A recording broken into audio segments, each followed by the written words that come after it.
Majora's Mask, Chapter 9, The Scar, Part 2. The gray, grumbling sky cast rain upon the laundry pool. Anju sat at its bench with an umbrella over her head, crying softly in the isolated corner of Clocktown. Link spotted her when he came through the South Clocktown passageway. He once again wielded his green tunic and hat, both finally proportional to his body. He'd left his sword and shield behind in the hotel room, and his blonde hair was only slightly damp with rain. He approached Anju as she stared at the waterway across from her. "Are you okay?" Link asked. She turned to face him lethargically. "I'm fine," she said. Link took a seat beside her anyways, remembering that Cafe had brought her here last time. "Are you sure?" he asked. She paused, clearly much more defensive than she'd been on the first cycle. "I didn't come to the laundry pool to cry alone because I wanted to talk about it." Link tried his best not to bristle. "This is my fault," he remembered. "I'm the one who made things awkward yesterday by bringing up Hyrule." "Why are you here?" Anju asked. Link paused, collecting his words carefully. "I was looking for you, to say sorry. I didn't mean to get angry yesterday. It's just weird to find a place that hasn't heard of my homeland before. I wasn't expecting that."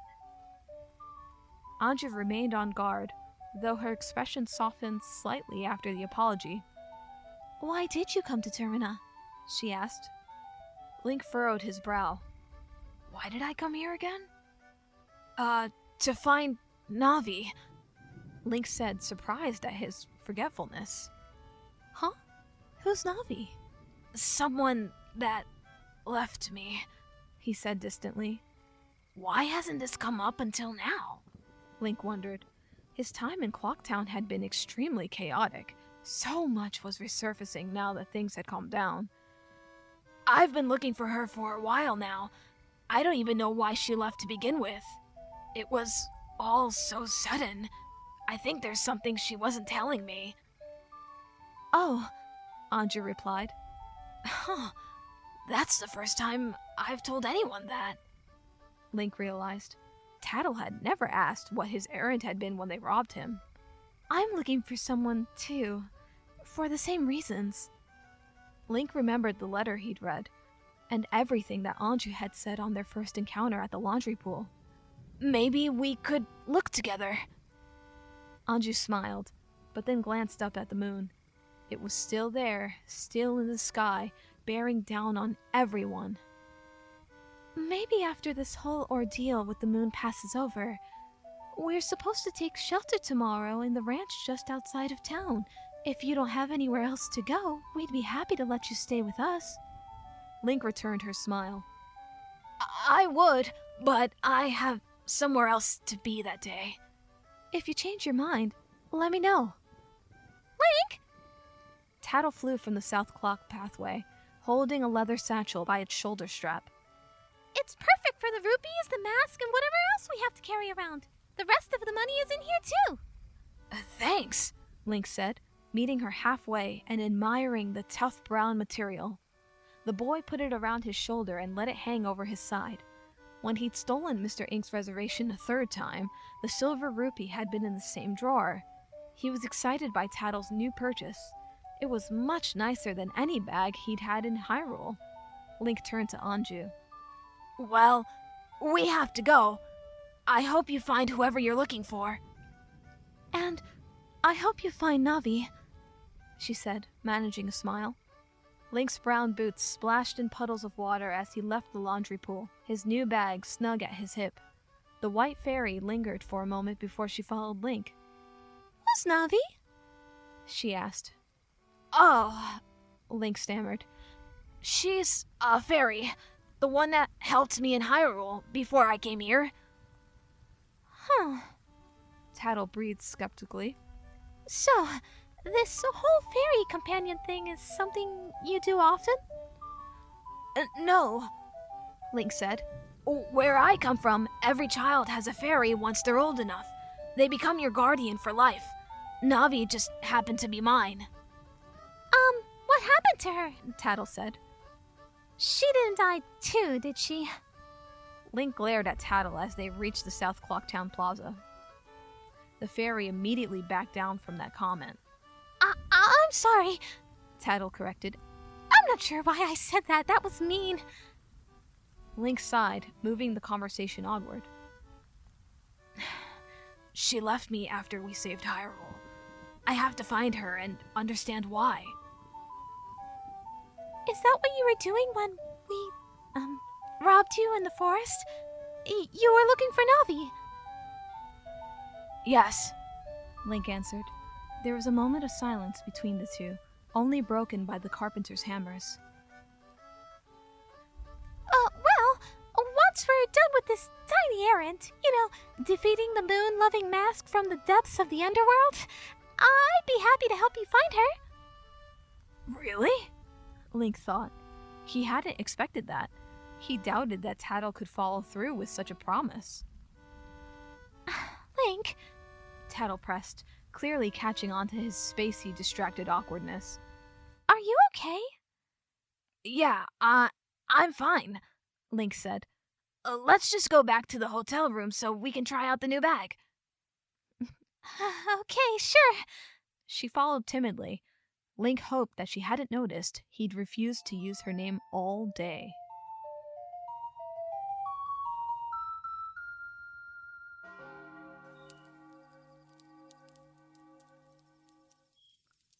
Link stood in front of the clock tower, neck craned back as it had been while a Deku scrub.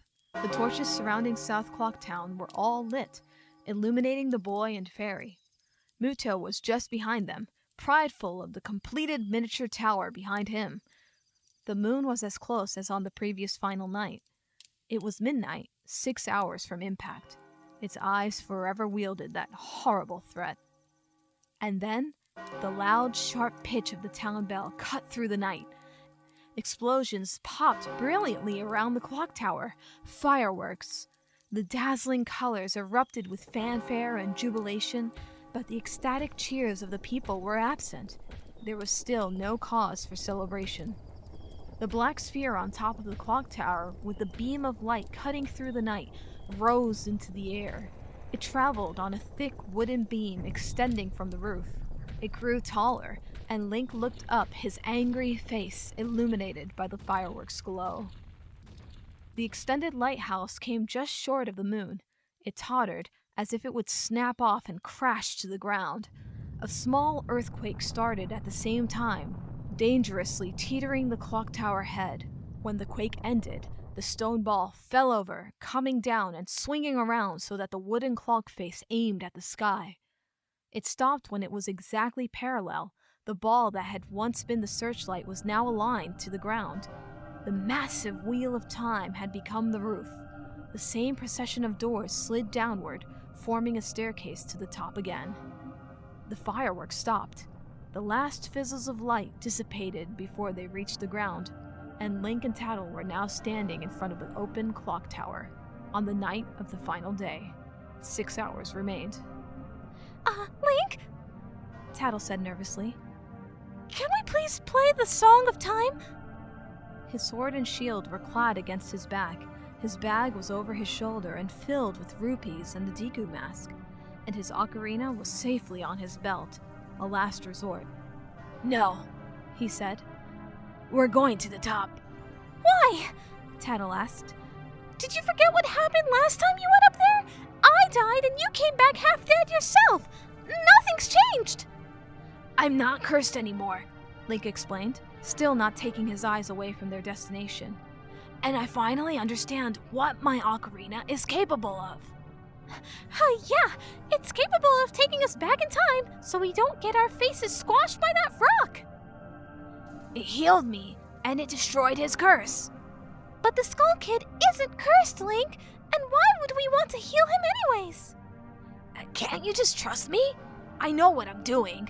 I wouldn't risk our lives again. Link turned to the fairy, realizing he'd let some of his composure slip. Tattle didn't seem convinced at all, looking at him with so much concern. Okay, Link. just promise me we'll leave before anything too bad happens? I promise.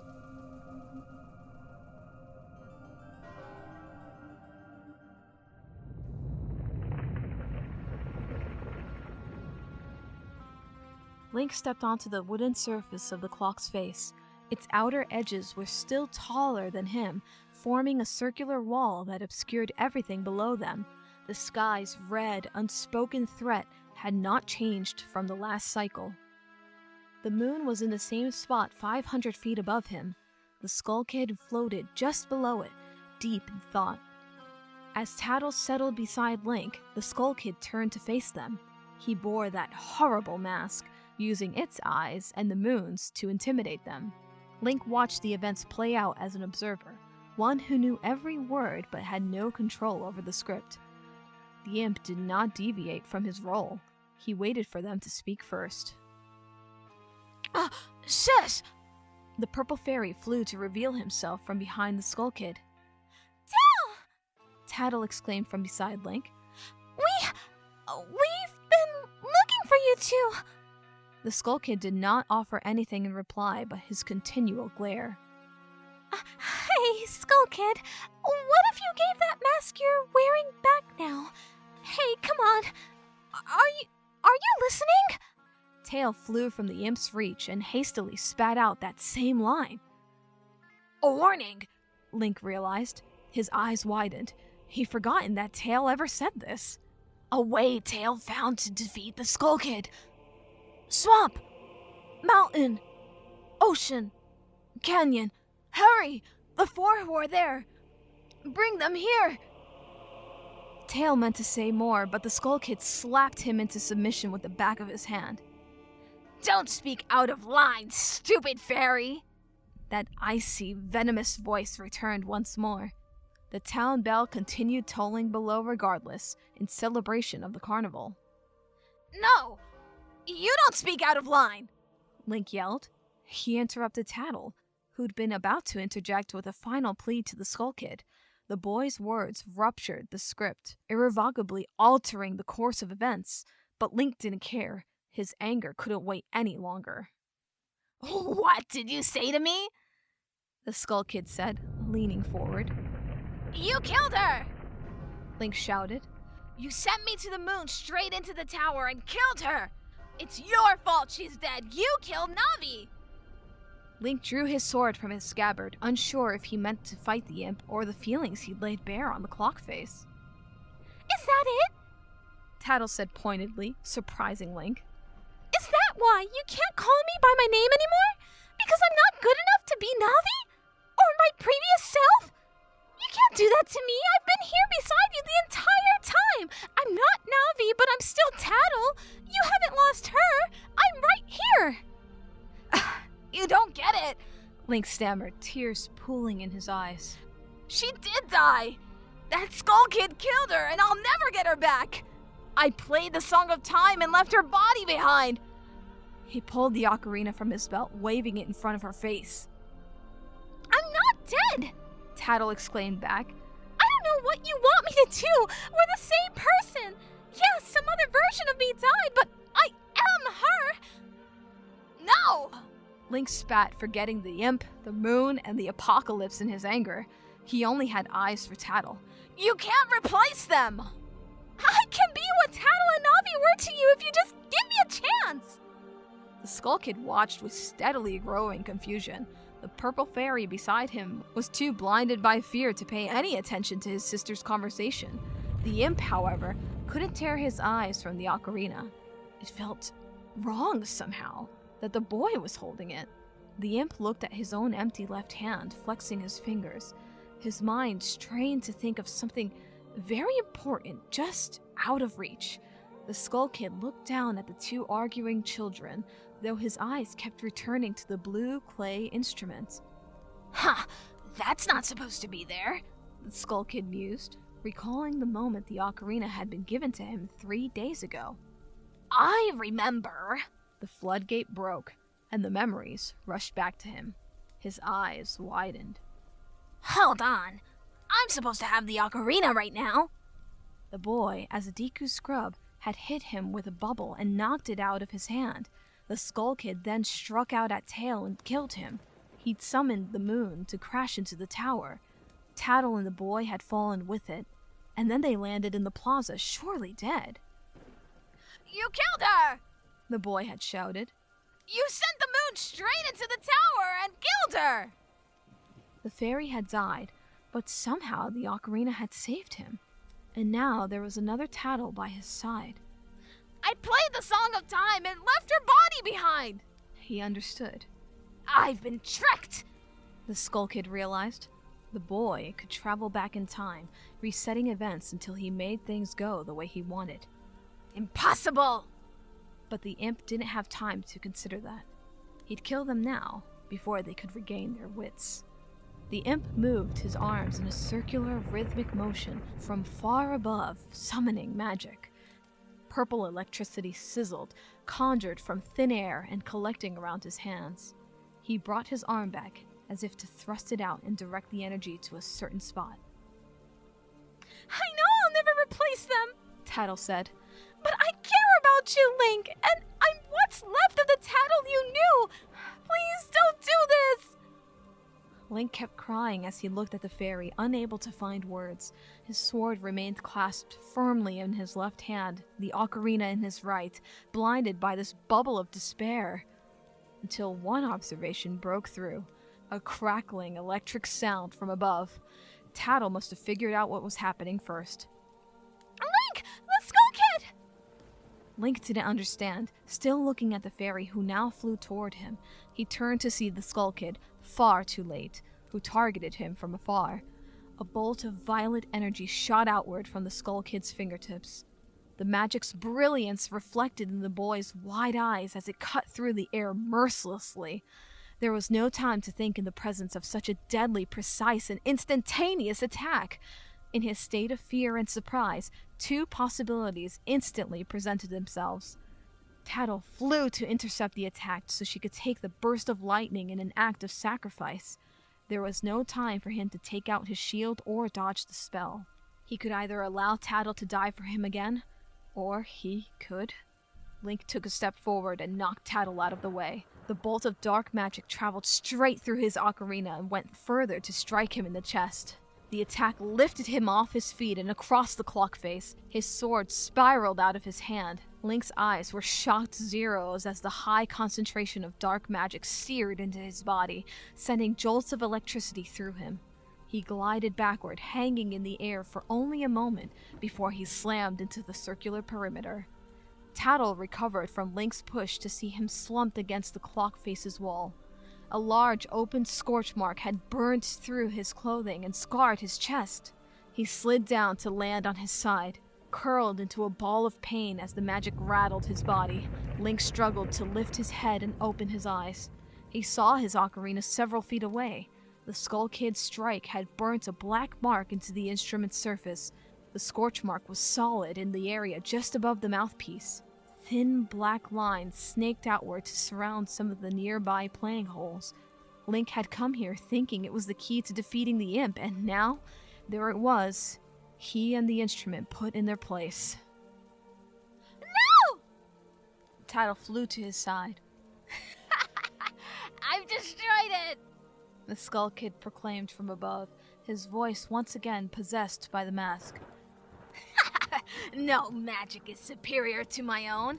This realm will fall to my omnipotence, and I will claim my freedom. Then the Skull Kid threw his arms skyward and screamed.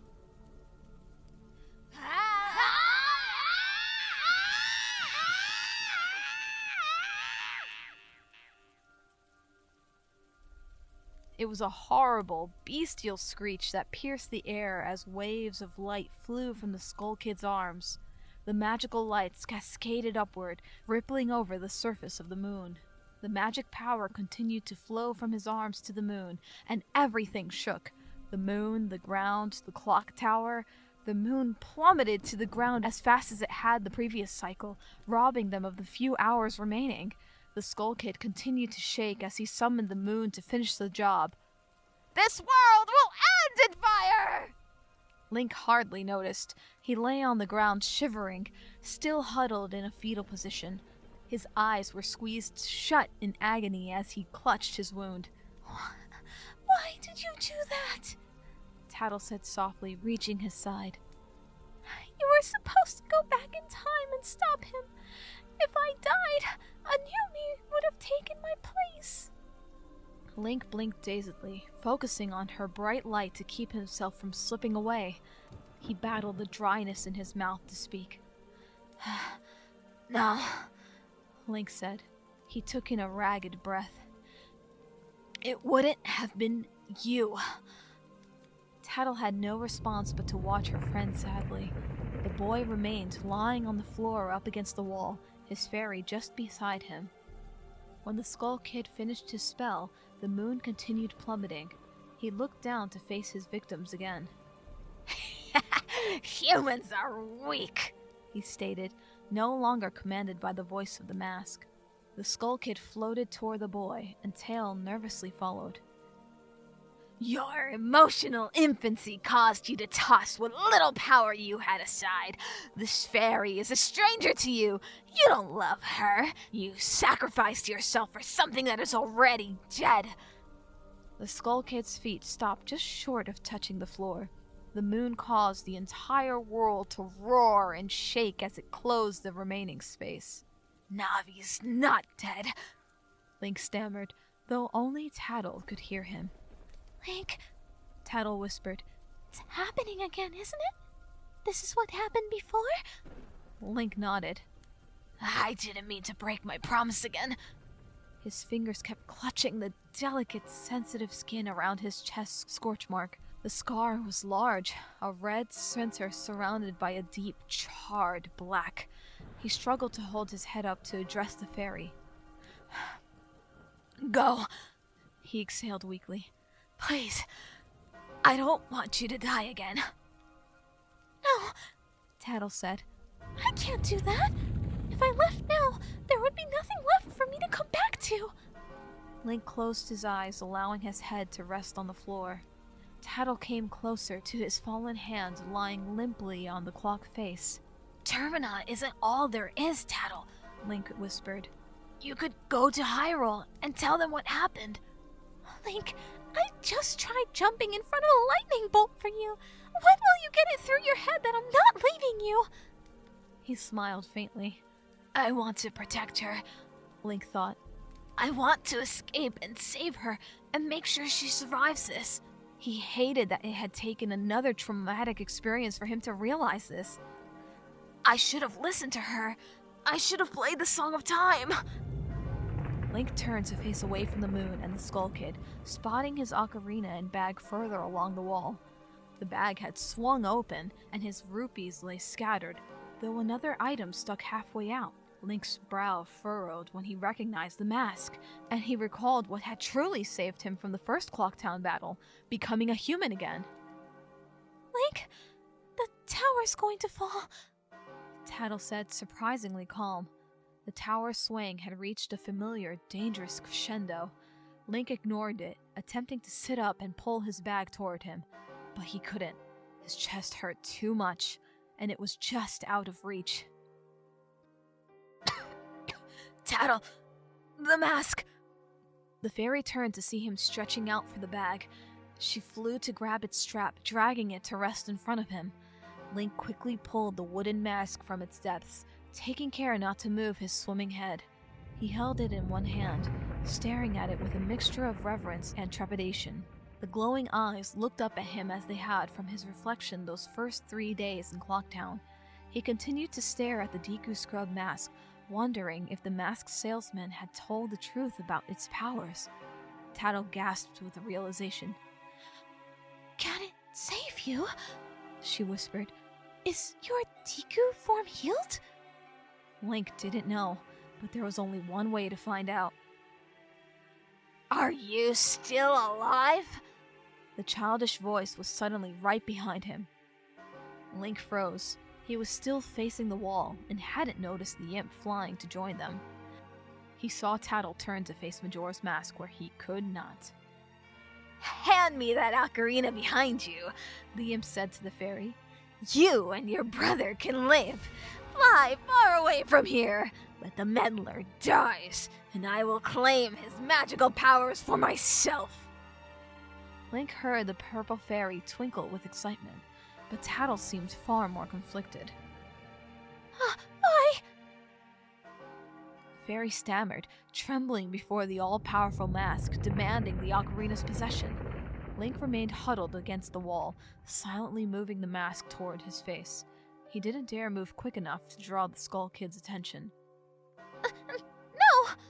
Tattle eventually said. I won't! I don't care that Link was just yelling at me. He proved that my trust wasn't misplaced when he knocked me out of the way. He's a much better friend than you could ever be.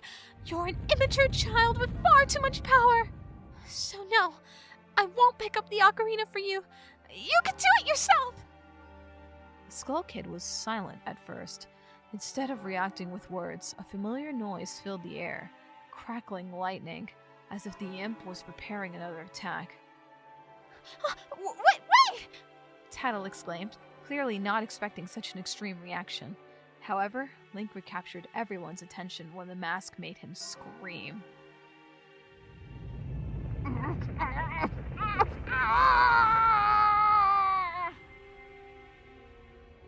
The moment the cursed wooden image touched his face, it became alive. The mask clung to his cheeks as a parasite would its host, completely covering every inch of his face. Link gasped for air as the wood pressed against his nostrils and restricted all airflow. He could not see, and his screams were soon muffled by the snout covering his mouth. He kicked his legs as the mask sunk further into his face, as if destroying his human one. The still orange eyes became lifelike as they replaced his own. Once his face transformed, his body changed the next. His skeleton shrunk beneath skin that tightened itself into a wooden texture. As he shrank, his tunic remained the same size and was suddenly far too large. His head expanded, hollowing out as he lost body mass. When it all stopped, Link was dizzy and lightheaded, overwhelmed and confused. Tattle merely watched in shock. Link's senses slowly returned as air rushed into his snout. Dark energy still crackled behind him, so Link fought his confusion and quickly jumped to his unsteady feet. The shield, however, was still over his shoulders, and its weight surprised him, immediately weighing him back down. As he crashed to the floor, he formed a plan in the half-second they had left. Tattle! Link exclaimed, in that familiar, high-pitched voice. Look!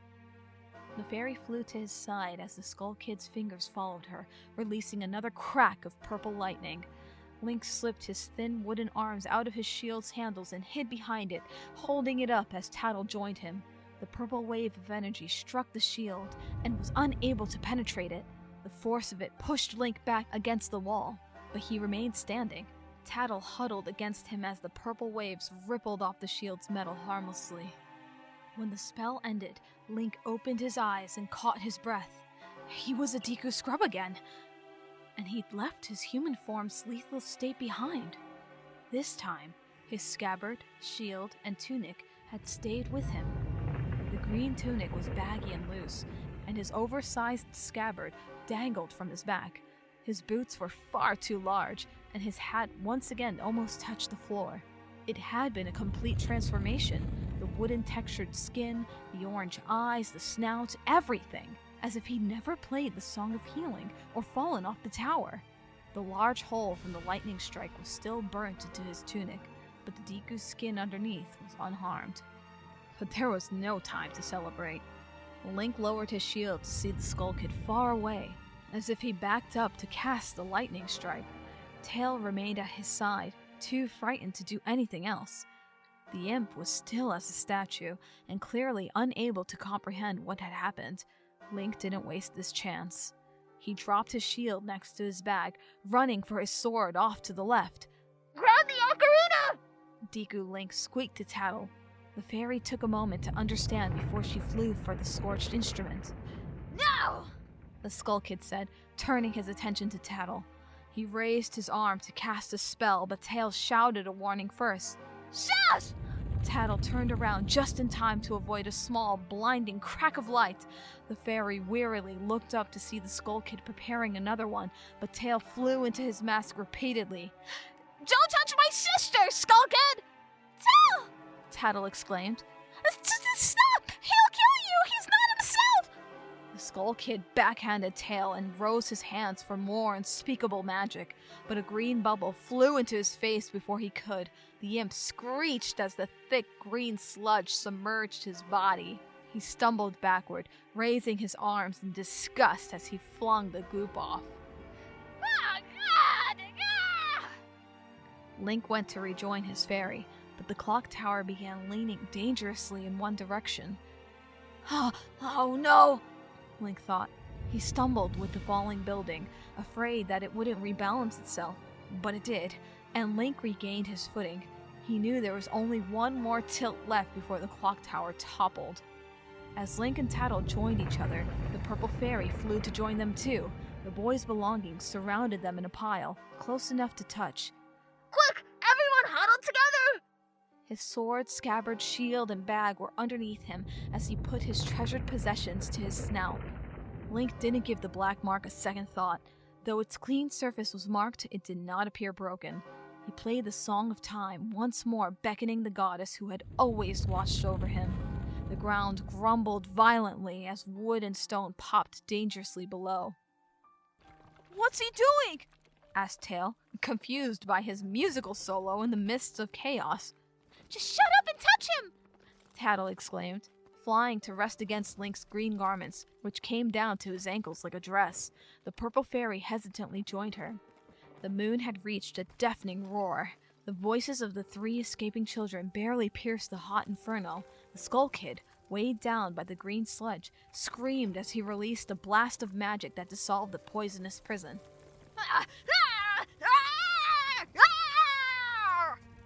In his fury and rage, the Skull Kid spotted the boy and fairies huddled together. The one who dared to defy him had the instrument at his snout. They're going back in time!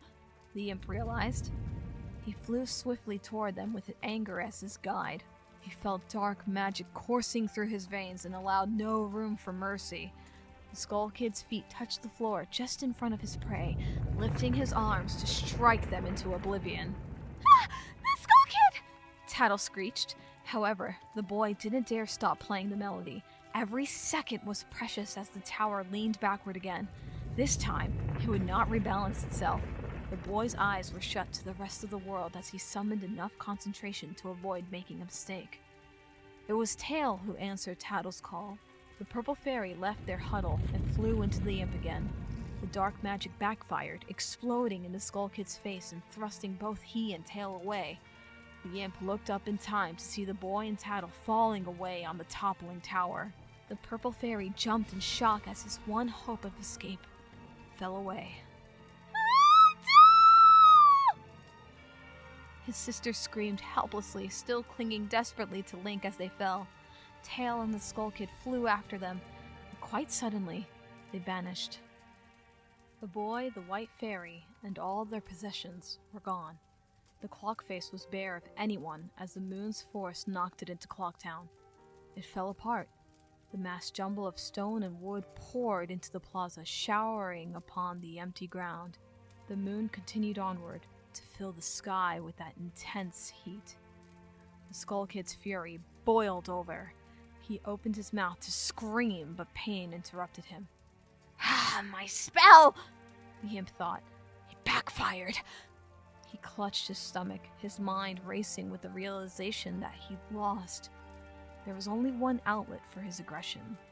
Tail, a purple dot on a red canvas. The fairy was frozen, unable to do anything but look at Majora's mask in horror. The Skull Kid would rip him to pieces.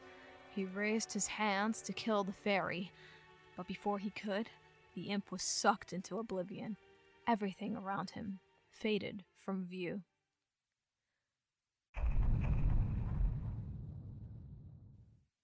Suddenly, the sun was there, shining upon them in its golden warmth. Link blinked twice, squinting in the early morning. The white fairy slowly let go of him, thrown off by the abrupt change in scenery.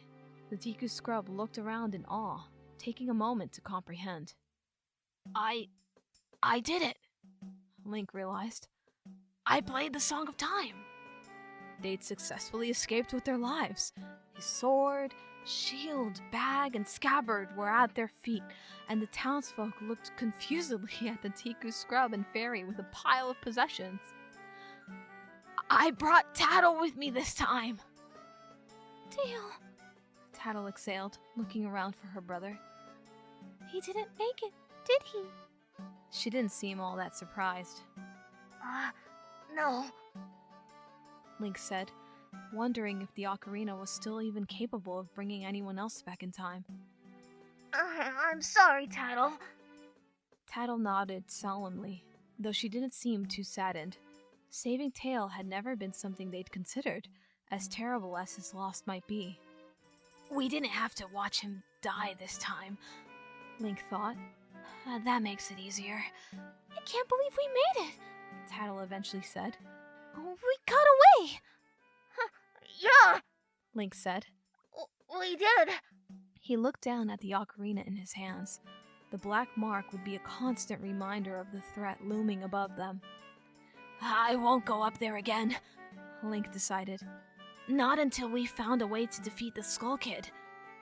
He absently reached for his belt to put his ocarina away, but it hung far below his waist now, drooping at his knees. I'm gonna have to carry around my sword and shield as a Deku scrub, aren't I? At least until they found someone to heal his human body. Link picked up the bag and put his shield, scabbard, and ocarina inside. They barely fit, so he decided to keep his sword in hand. Link shortened his bag strap to put it around his neck, ignoring the shield that stuck out of its opening. It was way heavier than before, but he would manage. It was like he knew, Tattle said, as Link situated his belongings. The Skull Kid knew the ocarina was taking us back in time. How could he know that? I don't know. She looked off thoughtfully. It's just scary. If he figured out what we're doing, what else does that mean? What if he's immune to the whole time travel thing and still remembers everything? No, Link said. that can't be right. He was doing things exactly the way he did last time. At least before I interrupted him. I guess it doesn't matter either way. We escaped and that's that. But what do we do now? Tattle asked. The swamp, mountains, ocean, and canyon that Tail was trying to tell us about. Do you think he meant the 4 areas just outside of town? Link recalled her brother's warning. I bet he did. Maybe we start somewhere outside of Clocktown and look for help. What would we even look for? Tattle sighed. Tail always skips important stuff. Does one of those directions have a healer? Link asked. You know, so I'm not stuck like a Deku scrub forever again. He feared that even Shikashi's healing couldn't mend the Skull Kid's magic. A healer? We can go to the swamp. There are 2 witches pretty famous for their healing potions. Healing witches? Link said. Sounds promising. With a sword in hand to defend himself, Link knew the Clocktown guards would finally let him through. Let's go. Tattle didn't immediately fly to join him. Before we go... If you're apologizing, don't. Link interrupted. He smiled up at her. What happened up there was my fault. You almost gave your life for me! Tattle exclaimed. I wanted to thank you. I know we've said some stuff to each other, and we haven't always been friends, but I trust you, Link. I just wanted you to know that, so thanks. Deku Scrub's smile widened. You're my fairy now, Tattle. I know things are confusing with Navi and the other Tattle, but I trust you too. I'm glad we're doing this together.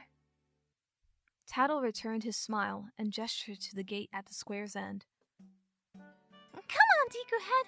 I think it's time we gave that Skull Kid what he deserves. Ha! Deku head. Link never thought he'd hear that term of endearment again.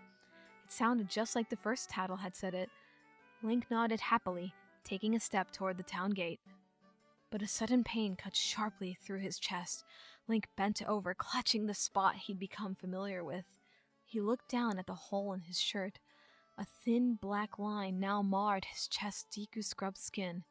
Link touched it gently, which sent another small wave of pain through him. Ah! The lightning is overpowering the Deku mask's magic, Link realized. Slowly, his fatal wound would begin to show, until he was no better off than he had been while a human. How much time do I have? Link wondered. Are you okay? Tattle said. She turned to face him when he never followed. Link looked up from the hole in his shirt. Yeah, I'm fine. Tattle clearly didn't believe him, but she didn't press the matter. They left the base of the tower, the plaza, and finally Clocktown, and the moon's gaze followed. The Skull Kid saw light. He blinked, confused by its radiance. He held up his hand to stop it from blinding him. The masked imp slowly lowered it when he realized it was the sun. The sky was once again a healthy, rich blue. He was at the top of the clock tower, but everything had changed.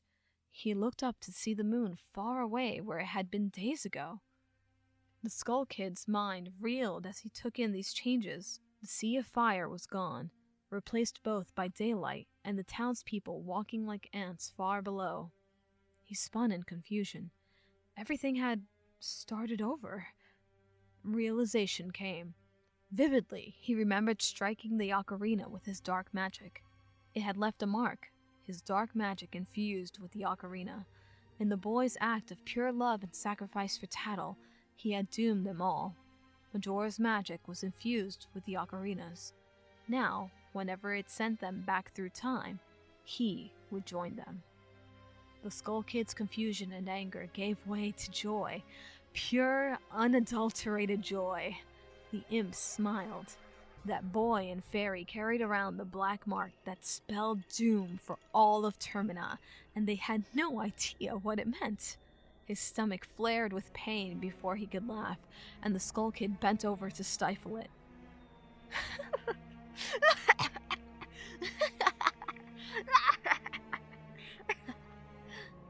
He'd need to heal himself before he fought anyone again. Yet that didn't ruin this victory, as he watched the boy and fairy leave Clocktown.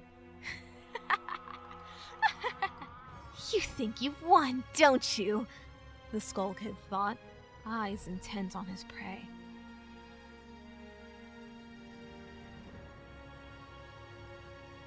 You think you've won, don't you? I will find you, and I will kill you. And I will end this world in fire.